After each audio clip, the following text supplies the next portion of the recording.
خط لکھنے کے کچھ آداب ہوتے ہیں اور کچھ ہدایات ہوتی ہیں جن کو مد نظر رکھ کر ہم ایک بہترین خط لکھ سکتے ہیں۔ ہدایات: خط کو نامہ اور مکتوب بھی کہتے ہیں۔ یہ تحریری گفتگو کا دوسرا نام ہے۔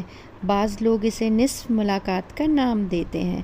خط کی زبان سادہ، شگفتہ اور روزمرہ بول چال کے مطابق ہونی چاہیے تاکہ اسے پڑھ کر وہی لطف اور فائدہ حاصل ہو جو آپس کی ملاقات سے حاصل ہوتا ہے۔ موجودہ زمانہ میں مکتوب نگاری کا انداز بدل چکا ہے اور مطلب کی بات کو سیدھے سادے اور مختصر انداز میں بیان کرنا خط کی خوبی سمجھا جاتا ہے۔ خط کے حصے: ایک خط کے مندرجہ ذیل بنیادی حصے ہوتے ہیں: مقام روانگی اور تاریخ، جس مقام سے خط لکھا جائے، اور مقام کا نام۔ خط کی پیشانی پر دائیں کونے میں لکھا جاتا ہے اور اس کے نیچے خط لکھنے کی تاریخ درج کر دی جاتی ہے۔ مثلاً یہاں دیکھیے آپ: ربیہ، منزل، کراچی۔ القاب و آداب: مکتوب عالیہ کو مخاطب کرنے کے لیے جو الفاظ استعمال کیے جاتے ہیں انہیں القاب کہتے ہیں۔ القاب کے ساتھ مناسب آداب بھی لکھے جاتے ہیں۔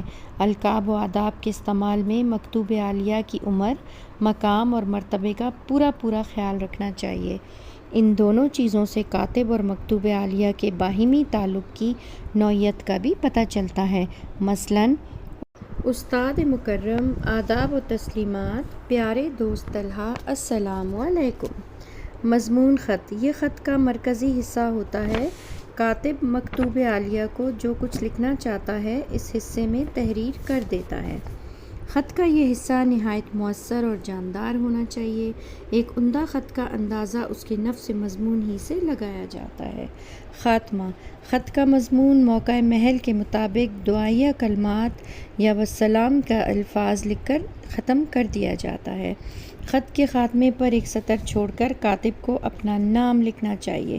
کاتب اپنے نام کے ساتھ کوئی نہ کوئی ایسا لفظ بھی ضرور لکھے جو مکتوب عالیہ کے ساتھ اس کے تعلق کو ظاہر کرتا ہو۔ آپ کا تابع فرمان، لبنان منور، آپ کا مخلص سہیل انجم۔ پتہ: جب خط لحاظ سے مکمل ہو جائے تو اس پر مکتوب عالیہ کا نام اور پورا پتہ لکھ دیا جاتا ہے۔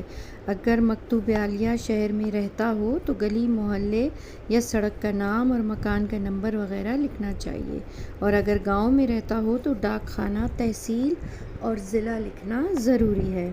ہدایات: خط کا مضمون ایک ہی پیراگراف میں لکھنے کی بجائے ایک سے زیادہ پیراگرافوں میں تقسیم کر لیں۔ بعض لوگ اپنا نام خط کی پیشانی پر لکھ بھی دیتے ہیں۔ یہ طریقہ بالکل غلط ہے۔ اپنا نام ہمیشہ خط کے خاتمے پر لکھیں۔ ذاتی خطوط میں خاتمے پر اپنے نام کے ساتھ اپنی تعلیمی ڈگری وغیرہ لکھنا مناسب نہیں۔ البتہ سرکاری خطوط درخواستوں میں تعلیمی قابلیت کا حوالہ ضرور دیں۔ سالانہ امتحان میں خط لکھتے وقت اپنے اور اپنے اسکول کا نام یا پتہ وغیرہ کبھی نہ لکھیے۔ اس موقع پر مقام روانگی کی جگہ کمرہ امتحان اور نام کی جگہ اپنا رول نمبر یا الف ب ج کے الفاظ لکھیں۔